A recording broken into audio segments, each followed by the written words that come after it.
আসসালামু আলাইকুম। দেশ বিদেশ থেকে যারা যুক্ত হলেন সবাইকে ধন্যবাদ জানাচ্ছি। আজ 12ই মে 2026 ঢাকা সিলেট 6 লেন প্রকল্পের আজকে আমরা ভুলতা গাউসিয়া থেকে মাধবদী বাইপাস অংশ পর্যন্ত দেখব। তো আশা করছি এই অংশের কাজের অগ্রগতি শুধুমাত্র 10 মিনিটের মধ্যেই তুলে ধরেছি। 10 মিনিটের মধ্যে প্রায় 12 কিলোমিটার পথ আপনাদের দেখাবো। আশা করি স্কিপ না করে পুরোটাই দেখবেন। এটি হলো দ্বিতল ফ্লাইওভার, ওপরটি হচ্ছে ঢাকা বাইপাসের আন্ডারে, আর নিচেরটি হলো ঢাকা সিলেট 6 লেন প্রকল্পের আন্ডারে। এই ফ্লাইওভারটি কিন্তু অনেক আগেই তৈরি করা হয়েছিল। আর অনেকেই বলে থাকেন ভুলতা গাউসিয়া কোন এলাকা, জেলার নামগুলো বলার জন্য। তো আমি এই পরবর্তীতে যতগুলি এলাকার ভিডিও করব প্রতিটা জেলা উপজেলার কথা বলবো যাতে আপনাদের বুঝতে সুবিধা হয়। এটি হলো রূপগঞ্জ উপজেলার নারায়ণগঞ্জ জেলার মধ্যে পড়েছে এই ভুলতা গাউসিয়াটি। আর এখান থেকে শুরু করে আমরা নরসিংদীর মাধবদী বাইপাস অংশ পর্যন্ত দেখাবো আজকের এই ভিডিওটি। আমরা ঠিক এখন ফ্লাইওভার থেকে নেমে যাচ্ছি। নামার পরে দেখতেই পাচ্ছি হাতের বাম পাশে কিছুটা জমি অধিগ্রহণ করে এখানে মাটি ফেলা হচ্ছে। পাশাপাশি যেহেতু এখানে 4 লেনের ফ্লাইওভার রয়েছে, যার ফলে এখানে কোনো কাজ ধরা হবে না, শুধু ফ্লাইওভারের নামার পর থেকেই কাজটি ধরা হবে। তো আমরা সেই লক্ষ্যই দেখতে পাচ্ছি যে এই অংশে কাজটা খুব স্লো। তবে কাশপুর থেকে নরসিংদী জেলা অংশ পর্যন্ত কাজ করছেন ম্যাক্স ইনফ্রাস্ট্রাকচার লিমিটেড। তারা নরসিংদীর পরেও কিন্তু কাজ করছেন। তো আসলে ম্যাক্স বেশি কাজটি পেয়েছে। তো তাদের কাজের অগ্রগতি যদি বলি, খুব বেশি সেটাও বলা যাবে না, কারণ কিছু কিছু জায়গায় কাজটি ধরতেই পারেনি। তো দর্শক, আমরা এই অংশে দেখতেই পাচ্ছি জমি অধিগ্রহণ কিন্তু হয়েছে হাতের ডানে বামে কিছুটা জায়গায়। অনেক আগেই বালু ফেলা হয়েছিল, তারপরে কিন্তু আর কাজটি ধরেনি। পাশাপাশি বৈদ্যুতিক খুঁটি কিন্তু স্থানান্তর করতে হবে, সেটিও কিন্তু তারা করতে পারেনি। বিদ্যুৎ বিভাগকে বারবার চিঠি দেওয়া হচ্ছে, তারা কিছুটা গড়িমসি করছে। এর আগেও আমরা শুনেছিলাম যে মাধবদী এলাকায়। তো যাই হোক, এই কাজগুলো বলা চলে অনেকটাই স্লো। এইভাবে স্লো হলে কাজের শেষ পর্যায়ে যে কত বছর লাগবে, কত সালে যে ঠেকবে, এটা আসলে নির্দিষ্ট করে বলা যাবে না। তো যাই হোক, আমরা শুরু করেছি কাশপুর থেকে। গত একটি পর্ব ছিল কাশপুর থেকে এই ভুলতা গাউসি অংশ পর্যন্ত, সেটির লিঙ্ক আমি ডেসক্রিপশনে দিয়ে রাখবো। গত সপ্তাহে দিয়েছিলাম, যারা ভিডিওটি মিস করেছেন আশা করি দেখে আসবেন। আজকের পর্বটি থাকবে ভুলতা গাউসিয়া থেকে মাধবদী, তারপরে অংশ থাকবে মাধবদী থেকে একদম ইটাখোলা পর্যন্ত, তারপরে থাকবে ইটাখোলা থেকে হয়তোবা ভৈরব পর্যন্ত। এরকম পর্যায়ক্রমে ভিডিওগুলি কিন্তু আসবে। আপনারা যারা পূর্বের ভিডিওগুলি মিস করবেন, ডেসক্রিপশনে একটু ফলো করবেন, তাহলে লিঙ্ক অনুযায়ী ভিডিও অনুযায়ী লিঙ্কগুলো পেয়ে যাবেন। তো আমরা চলে এসেছি একবারে বান্টি বাজারের কাছাকাছি। দেখতেই পাচ্ছেন এখানে শত শত আইগার্ডার প্রস্তুত করে রাখা হয়েছে, কারণ এই বান্টি বাজারে বিশাল একটি ওভারপাস বা ফ্লাইওভার নির্মাণ করা হচ্ছে। কারণ একটি বাজার রয়েছে, পাশাপাশি একটি শাখা নদী রয়েছে। এই দুটিকে একত্রিত করে এই ফ্লাইওভারটি নামিয়ে দেওয়া হবে। আর সেজন্য প্রয়োজন হবে শত শত আইগার্ডার। এই আইগার্ডারগুলি কয়েক বছর আগে আমি দেখেছি, প্রায় 1 থেকে 1.5 বছর আগেই এই আইগার্ডারগুলি এখানে প্রস্তুত করে রাখা হয়েছিল।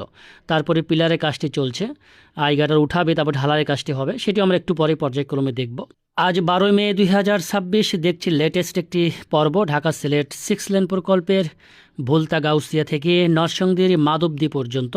আর এটার সঙ্গে কিন্তু ইনক্লুড থাকবে, অর্থাৎ মাধবদী যে বাইপাসটি হচ্ছে, এই বাইপাসটি কত কিলোমিটার দৃশ্যমান হয়েছে সেটাও আপনাদের দেখাবো। দেখুন, বান্টি বাজারে বিশাল কর্মযোগ্য। এই বান্টি বাজারে জমি অধিগ্রহণ করে দুই পাশে কিন্তু জায়গাটি দৃশ্যমান, তারপরে কাজটি ধরা হয়েছে। মাঝখানে কিছু পিলার এখনও বাকি রয়েছে, তারপরে আবার দেখতে পাচ্ছি সারি সারি পিলারগুলি দাঁড়িয়ে আছে। তো এইভাবে এগিয়ে যাচ্ছে ঢাকা সিলেট 6 লেন প্রকল্পের কাজ। আমাকে অনেকেই বলে থাকেন কাজ বাড়ান, সে অনেকে অনেক কথাই বলেন। ভাই, কাজ বাড়ানোর দায়িত্ব আমার না, আমার দায়িত্ব শুধু আপডেট দেওয়ার, কতটুকু কাজ হয়েছে সেগুলো তুলে ধরা, তাই করছে। কারণ কর্তৃপক্ষ এগুলো দেখবে, সরকার দেখবে। তবে আমার একটু বলার অধিকার আছে, যেহেতু কাজ করছি একজন জনগণ হিসেবে, একজন নাগরিক হিসেবে। যেহেতু এই প্রকল্পে বা ডেভেলপমেন্ট প্রজেক্ট ব্লক করি, সেক্ষেত্রে আমার কিছুটা বলার থাকতে পারে সরকারের প্রতি, বা কিছু অনুরোধ থাকতে পারে, সেগুলো আমি তুলে ধরবো। তো আমরা চলে এসেছি এই নদীটি পার হয়ে, দেখতেই পাচ্ছেন। এরপরে আমি আর ড্রোন চালাতে পারিনি, অর্থাৎ এই পর্যন্ত এসে আমাকে 3 ঘন্টা অপেক্ষা করতে হয়েছে। এতটা বৃষ্টি শুরু হয়েছিল, অর্থাৎ 2:30 থেকে প্রায় 5:30 পর্যন্ত আমাকে অপেক্ষা করতে হয়েছে। তারপরে কিছুটা বৃষ্টি কমে গেলে আমি এখান থেকে মাধবদী বাইপাস অংশ পর্যন্ত ভিডিও ধারণ করতে পেরেছিলাম। তো এখন আমরা দেখতে পাচ্ছি এটি বৃষ্টির পরের দৃশ্য। ঠিক সূর্য ডোবার আধা ঘন্টা আগে হঠাৎ করেই সূর্যের দেখা মেলে, তারপরে গুড়ি গুড়ি বৃষ্টি পড়তেছিল। আর হাতের ডান পাশে আকাশের দিকে তাকান, কি কালো মেঘ। এর মধ্যেই কিন্তু আমি বাইপাসটা ভিডিও করতে পেরেছি, ঝিরিঝিরি বৃষ্টির মধ্যে, অনেকটা রিস্ক নিয়ে। যাই হোক, আমরা চলে এসেছি সনপাড়া বাজারের কাছাকাছি। এদিকে দেখতে পাচ্ছি একটি পাশে জমি অধিগ্রহণ করা হয়েছে, ডান পাশ দিয়ে বেশি, আর বাম পাশে শুধু সার্ভিস লেনের জন্য কিছুটা জায়গা রাখা হয়েছে। তো যেখানে বাঁক রয়েছে সেইভাবে জমিগুলো অধিগ্রহণ করতে হচ্ছে। পাশাপাশি স্থাপনা অনুযায়ী সেভাবে ম্যাপগুলি করা হয়েছিল। তো আপনারা দেখতেই পাচ্ছেন যে এই অংশে কিন্তু পুরোপুরি প্রস্তুত, আরসিসি ঢালাই পর্যন্ত করে দেওয়া হচ্ছে। কারণ সার্ভিস লেন কিন্তু ইতিমধ্যেই ডান পাশে দৃশ্যমান, সেই সার্ভিস লেন দিয়ে কিন্তু যানবাহনও চলা করছে, বাম পাশেও দৃশ্যমান। এখন মাঝখানের মূল লেনটি বাকি। মূল লেন বলতে এখানে একটি সনপাড়া ওভারপাস হচ্ছে। কারণ আপনারা জানা থাকবেন যে সনপাড়া বা 2500 যে ইকোনমিক জোন তৈরি করা হচ্ছে, ওই যে হাতের ডান পাশে যে সড়কটি চলে গিয়েছে এটাই ইকোনমিক জোন। দেশি বিদেশি নামি দামি বেশ কিছু ব্র্যান্ডের কোম্পানি এখানে শিল্প কারখানা স্থাপন করেছেন। তো আমরা এখান থেকে এখন সামনে চলে যাব পুরিন্দা বাজার। পুরিন্দা বাজারের পরেই রয়েছে মাধবদী বাইপাস, সেই বাইপাসটি আপনাদের দেখাতে চাই।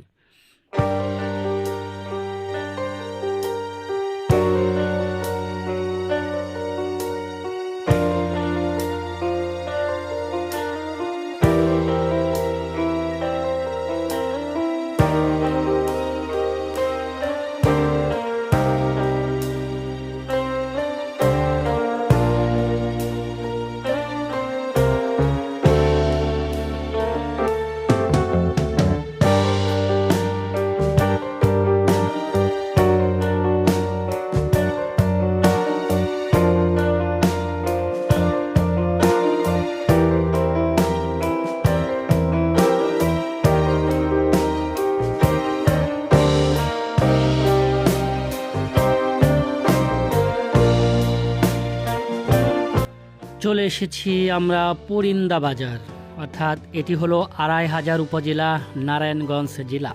এরপরেই কিন্তু নরসিংদী জেলা শুরু হবে। তো আমরা পুরিন্দা বাজার ক্রস করে 500 মিটার সামনে গেলেই দেখা যাবে সেখানে একটি বাইপাস নির্মাণ করা হচ্ছে। আজকে আপনাদের ম্যাপের মাধ্যমে, অর্থাৎ ম্যাপে বুঝিয়ে দিব বাইপাসটি কিভাবে যাবে। অনেকেই আমাকে প্রশ্ন করেছেন, মাথার উপর দিয়ে যাচ্ছে এবং পাশাপাশি ম্যাপ সহ যেন দেখায়, তারা বুঝতে পারছে না যে বাইপাসটি কিভাবে হচ্ছে, কোন কোন জায়গাকে অ্যাভয়েড করছে। আমরা চলে এসেছি একদম বাইপাসের কাছাকাছি, এই যেখান থেকে বাইপাসটি শুরু হবে। তো আমরা এক ধাক্কায় বাইপাসের শুরুতে আসলাম। হাতের ডান পাশে এটা মাধবদী চলে গিয়েছে, আর বামে এটি সোজা এটি চলে যাবে বাইপাস হয়ে। তো একটু ম্যাপটা আপনাদের একটু দেখাতে চাই। এই যে এখানে গিয়ে শেষ হবে, অর্থাৎ এই বাইপাস থেকে বাঘহাটা, এটি হলো পাঁচদোনা, আর এটি হলো ড্রিম হলিডে পার্ক। বুঝতে পারছেন নিশ্চয়ই। তো এভাবে চলে যাবে বাইপাসটি। বাইপাস যাওয়ার ফলে এখানে দৈর্ঘ্য কিছুটা কমেছে, পাশাপাশি এই মাধবদী এবং পাঁচদোনাতে দুটি ওভারপাসের প্রয়োজন হতো, সেটি আর হচ্ছে না। সরকারি খরচটা কিন্তু অনেকটা বেঁচে গেল, কয়েক কিলোমিটার পথও কিন্তু আপনার সেভ হলো, অর্থাৎ দৈর্ঘ্যটি কমলো, যার ফলে এই বাইপাসটি নির্মাণ করা হচ্ছে। তবে এখানে এই গ্রামের মধ্যে কিছু জমি, কিছু বাড়ি পুরোটাই চলে গিয়েছে, সেগুলো জমি অধিগ্রহণ করা হয়েছে, জমির মালিকরা পর্যাপ্ত অর্থ পেয়েছে। তো এরপরে কিন্তু কাজটি শুরু হয়েছে। তো এই বাইপাসের পরে আবার কিছু জটিলতা দেখা দিয়েছে, অর্থাৎ আপনার পাঁচদোনার, যেহেতু পাঁচদোনাকে বামে রাখবে এবং মাধবদীকে ডানে রাখবে এবং ড্রিম হলিডে পার্কের পাশ দিয়ে চলে যাবে, সড়কের উপর দিয়ে উঠে বাঘহাটে একটা জায়গা আছে শাহে প্রতাপ মোড়ের আগে, সেখানে গিয়ে উঠবে। তো সেদিকে জমি অধিগ্রহণে কিছুটা জটিলতার ফলে কাজটি ধরতে পারছে না। বড় সমস্যায় এই প্রকল্পের জমি অধিগ্রহণ, যার ফলে বারবার পিছিয়ে যাচ্ছে। সরকারকে একটু কঠোর হতে হবে, জমির মালিকদের একটু ছাড় দিতে হবে, সব কিছু মিলিয়েই কিন্তু এই প্রকল্প শেষ করতে হবে। কারণ এভাবে যদি চলতে থাকে আগামী কত বছর যে লেগে যাবে তার কোনো হিসেব কেউ দিতে পারবে না। এমন এমন এলাকা রয়েছে কাজই ধরা হয়নি, বিশেষ করে বাহুবল এলাকা, তারপর আপনার শায়েস্তাগঞ্জের পরে কাজের অগ্রগতি অনেক কম। আমরা যাচ্ছি সামনের দিকে। এটি হলো মাধবদী নতুন বাইপাস, যে বাইপাসের মাধ্যমে আপনার মাধবদী বাজার পাঁচদোনা মোড়কে বাইপাস করে চলে যাবে সোজা। তাতে দূরপাল্লার যানবাহনগুলি নির্বিঘ্নে চলাচল করতে পারবে। বাঁকগুলোতে দুর্ঘটনার প্রধান কারণ হয়ে থাকে, কারণ সেখানে সে গাড়িগুলি স্লো করতে হয়, যার ফলে অনেকটাই যানজট, পাশাপাশি দুর্ঘটনার শিকার করতে হয়। যার ফলে যেখানে যেখানে বাঁক রয়েছে সেভাবে কিন্তু সড়কটিকে সোজা করা হচ্ছে। এই পর্যন্তই দেখা যাচ্ছে দৃশ্যমান হয়েছে মাধবদী বাইপাস। তবে আমি মেপে দেখেছি এটি পুরোপুরি 1.5 কিলোমিটার পর্যন্ত দৃশ্যমান হয়েছে, মূল সড়ক থেকে এই মাথা পর্যন্ত। দর্শক, আজকের মতো এখানে বিদায় নিচ্ছি। ভালো থাকুন, সুস্থ থাকুন, আল্লাহ হাফেজ।